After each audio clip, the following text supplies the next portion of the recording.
You ever think about how we make sense of, well, everything? This endless sea of information? I mean, sure, we build libraries, we design databases, but the real challenge, it actually starts way, way earlier. It starts with the very words we use to describe our thoughts. It's a constant battle to turn all that chaos into clarity, and it all kicks off in a place we call the verbal plane. So here's what we're going to do. First, we're going to dive right into the beautiful, beautiful mess that is human language. Then, we'll see how people have tried to tame it, and we'll have a guide, the absolute genius S.R. Ranganathan, who's basically the father of library science in India. We'll unpack his brilliant rules, see how they work in the real world, and you'll find out why these principles from way back when are secretly the engine that powers our entire digital world today. All right, so where does the problem even start? Well, in information science, we say it all begins on something called the verbal plane. Just think about it for a second. It's that crucial moment when a raw, abstract idea floating around in your head has to be wrangled into a concrete word that you can actually share with someone else. Dr. Samuel Johnson really nailed it when he said, "Language is the dress of thought." It's perfect, right? It's how we clothe our ideas to show them to the world. But, just like a wardrobe, it can get, well, messy. And that messiness, it's an absolute disaster for any field that relies on precision. I'm talking about science, law, and especially, you guessed it, the folks trying to build a perfectly organized library. So yeah, this verbal plane is like a critical bridge, connecting the fuzzy cloud of an idea to a solid, concrete term we can all use. And the goal, the dream really, is to build a perfect bridge, one where every single idea gets one and only one standard name, no confusion. But as you're about to see, that bridge is often pretty shaky right from the start. And here it is. This is the core of the problem, what I like to call the two-headed monster of language. On one side, you've got synonyms, words like wages, pay, salary, all pointing to the exact same idea. And on the other side, you've got homonyms. The word cricket, for instance. Is it an insect or is it a game? See, this is the natural chaos we're up against. Now, this isn't just some quirky linguistic thing. No way. The great S.R. Ranganathan himself called these things classification wreckers. And you can totally see why, right? I mean, if you're building a search system and somebody types in pay, how on earth is your system supposed to know that it should also look for documents that say salary? Or if they search for cricket, which one do you give them? This ambiguity, it's the fundamental wall that stands between us and the knowledge we're looking for. Okay, so that leads us right to the next logical step, the quest for a solution. We needed a deliberate, conscious effort to tame all this ambiguity. We had to literally engineer a system to bring some kind of order to the chaos of our own words. And that solution has a name, vocabulary control. And the ultimate goal, the holy grail, if you will, is beautifully simple. A perfect one-to-one relationship. One concept gets one official term. That's it, no exceptions. In this perfect world, synonyms and homonyms are just gone, banished.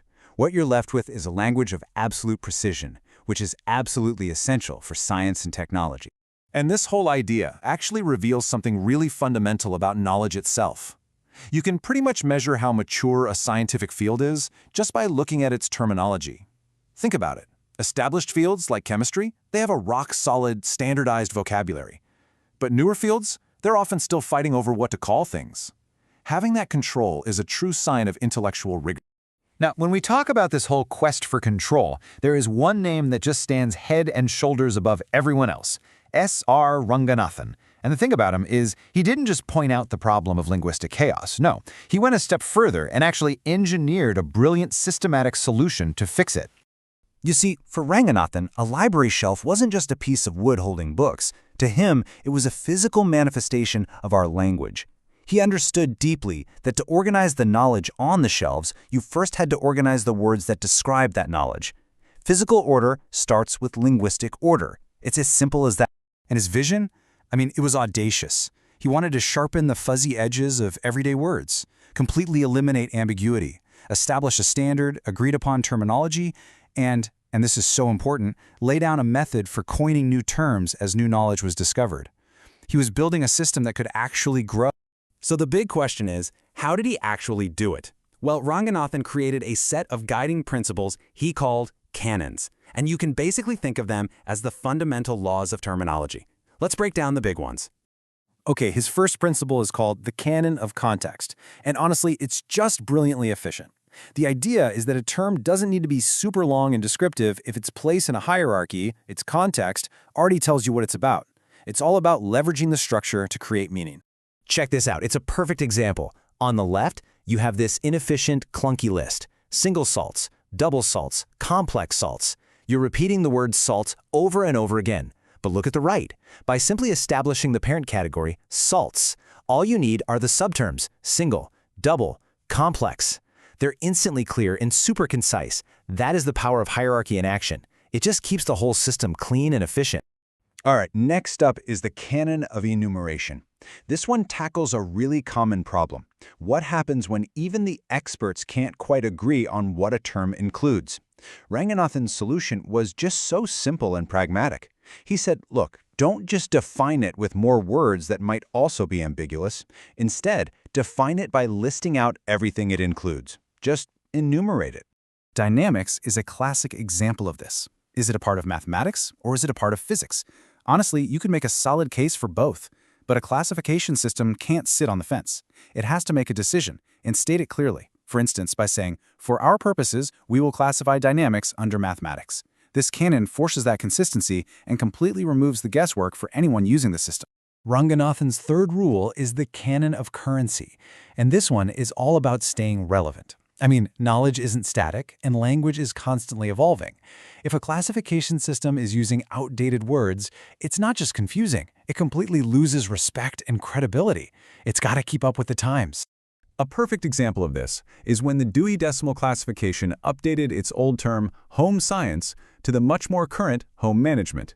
Now that might seem like a small change, but it is absolutely crucial. It ensures the system stays credible and, maybe more importantly, it means that people searching with the words they actually use today can find what they're looking for.